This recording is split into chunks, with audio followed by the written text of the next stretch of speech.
lanjutkan di video yang kelima, bagaimana kondisi saham CIHD dan lain-lain. Langsung saja kita coba analisa ya teman-teman. CIHD, Jakarta International Hotel, terkoreksi 4,40% di harga 760. Untuk CIHD-nya ini ugal-ugalan juga ya. CIHD secara weekly dia koreksi sehat, dia tertahan di garis warna biru di 760 ya. 760 750 itu ada garis juga.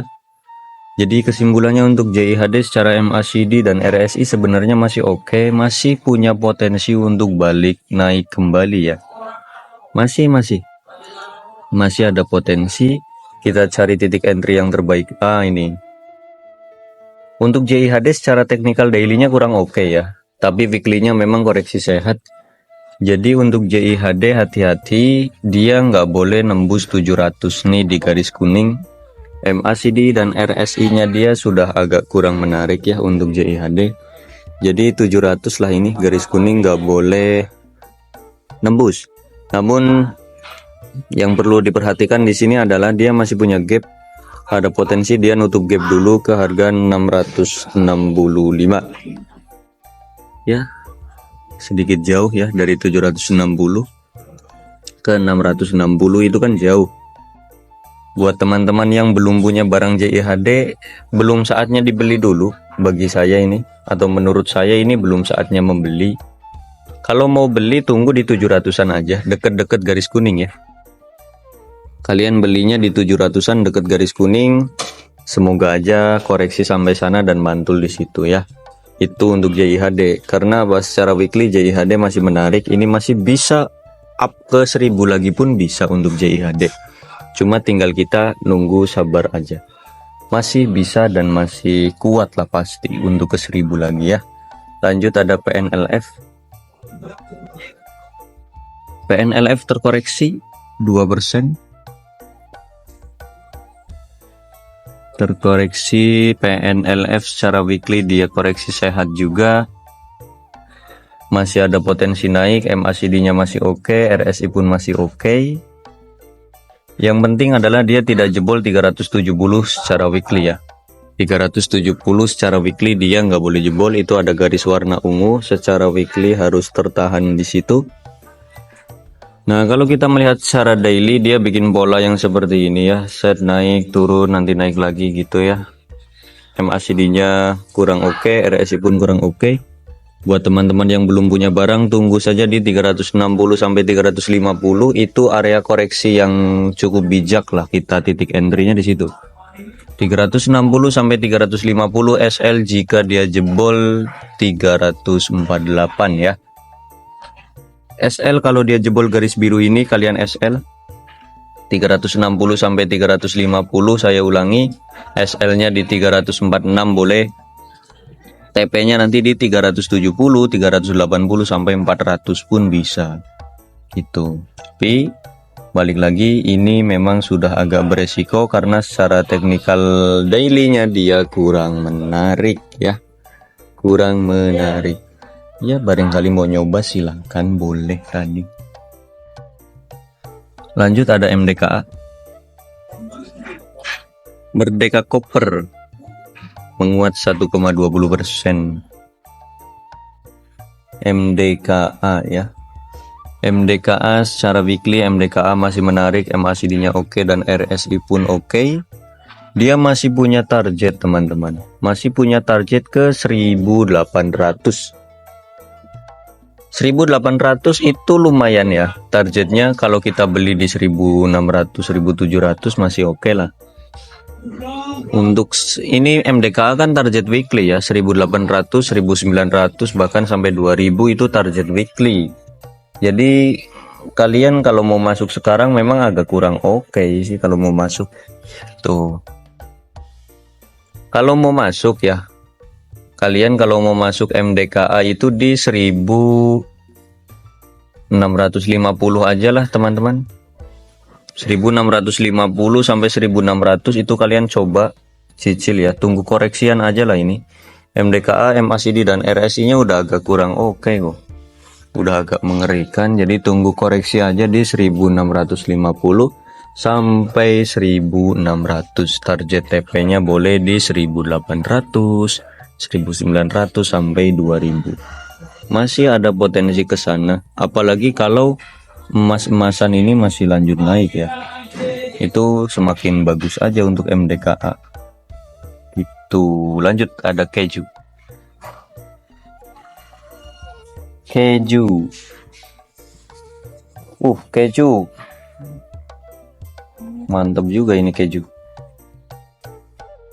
Biasanya ini zombie ya. Keju ini termasuk bit over tipis.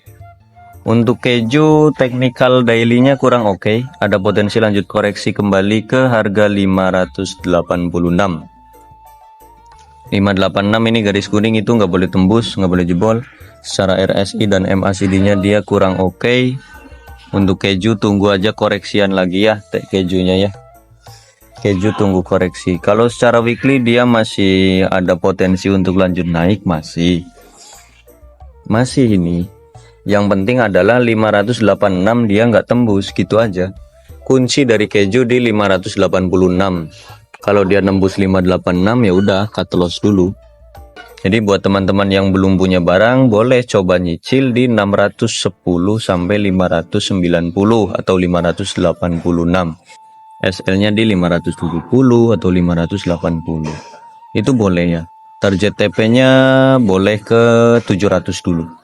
Ini kan saham zombie ya, sekali naik bisa tinggi. Ya 700 lah target TP itu boleh ya. Untuk keju secara weekly menarik, namun secara daily kita lihat bareng-bareng ya.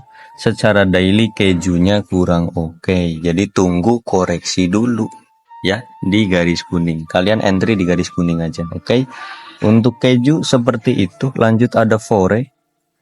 Fore baru pertama kali kita menganalisa ya, terkoreksi. Kita cek broksumnya dulu. Untuk Fore broksum kurang oke, sobat lossnya masuk. Ini pahlawan bursa The King Retail Indonesia, itu dipimpin oleh XL ya Fore-nya. Ini nggak bagus secara broksum karena retailnya megang barang banyak itu. Coba kita cek secara teknikal. Karena ini baru meletek ya, baru lahir di bursa, maka teknikalnya pun nggak akan jelas karena dia baru lahir.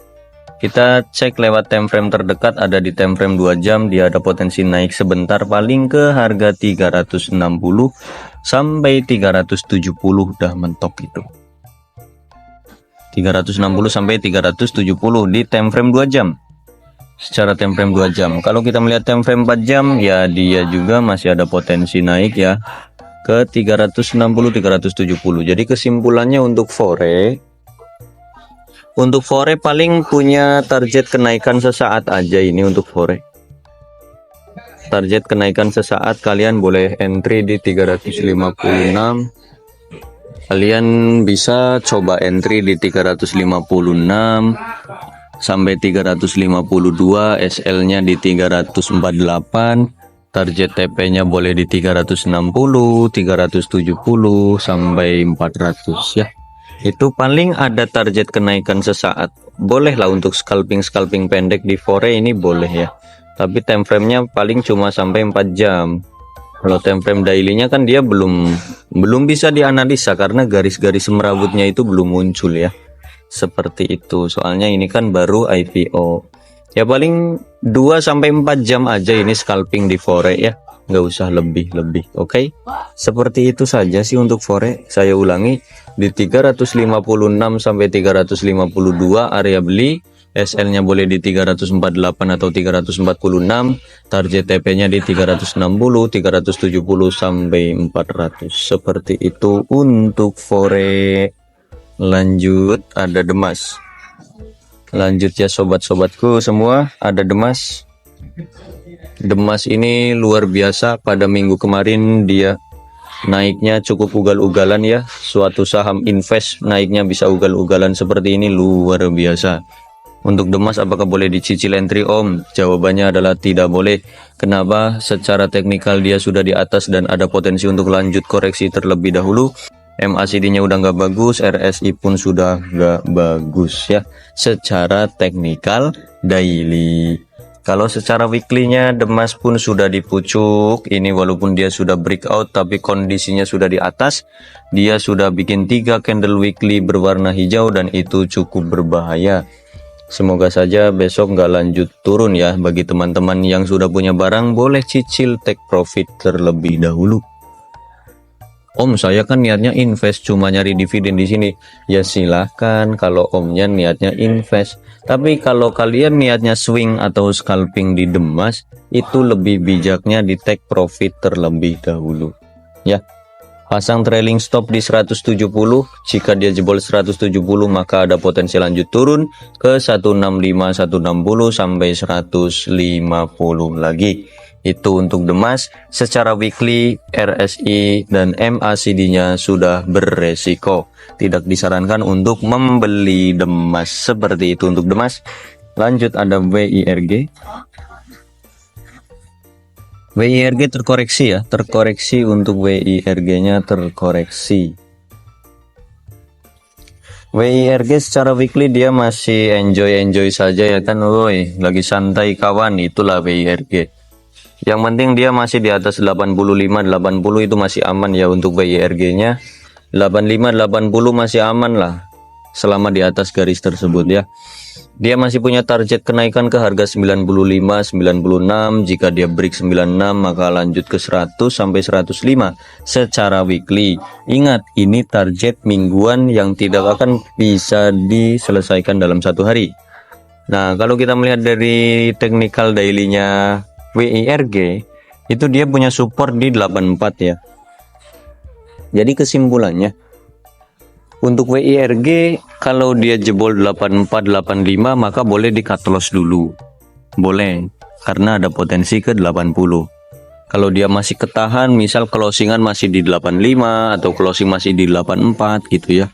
Berarti kan masih di area support, ya bolehlah di hold dulu. Yang penting dia nggak closing di bawah 84 aja. Untuk WIRG boleh di hold. Kalau dia jebol 84 closingnya, ya udah itu boleh di cut loss dulu ya. Dia masih punya target dan semoga saja dia bikin pola yang sama seperti sebelumnya gitu, naik turun naik gitu ya. Cus kemana ke 96. Cuma tinggal nunggu ini. Kalian sabar apa enggak untuk WIRG-nya ya. Lanjut ada Elite.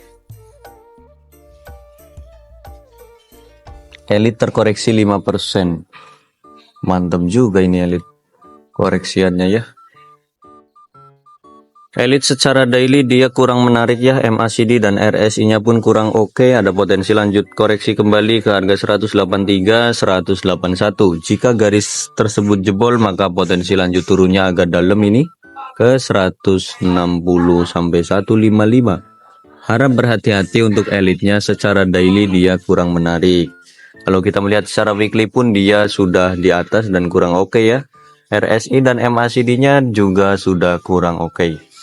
Untuk Elite kesimpulannya adalah skip dulu buat teman-teman yang belum punya barang.